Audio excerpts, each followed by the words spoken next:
In today's video, I'm going to teach you how to create Kanban boards in Airtable.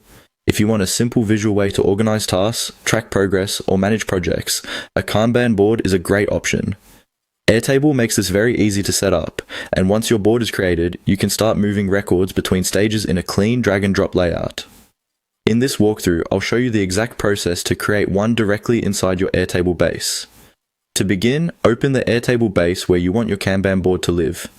Make sure you're in the table that contains the records you want to manage, since the Kanban view will be created from that data. This is helpful because the board will visually organize the existing records already in your table.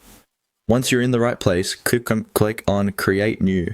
This is the option that allows you to add a new way to view your data without changing the original table itself. Airtable views are useful because they let you look at the same information in different formats depending on what you need.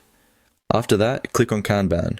This tells Airtable that you want to display your records in a board-style layout instead of a grid or another type of view. Kanban views are especially useful for workflows where items move through stages such as To Do, In Progress, and Done. It gives you a more visual and intuitive way to manage work. Next, click on Create New View. This will generate your Kanban board and add it to your list of available views inside the base. Once the view is created, you'll be able to open it anytime and use it as part of your regular workflow. At this point, your Kanban board is ready to use.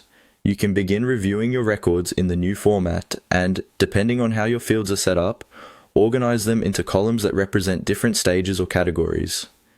If you don't immediately see the layout you expect, double-check that your table includes the field Airtable uses to group records in the board.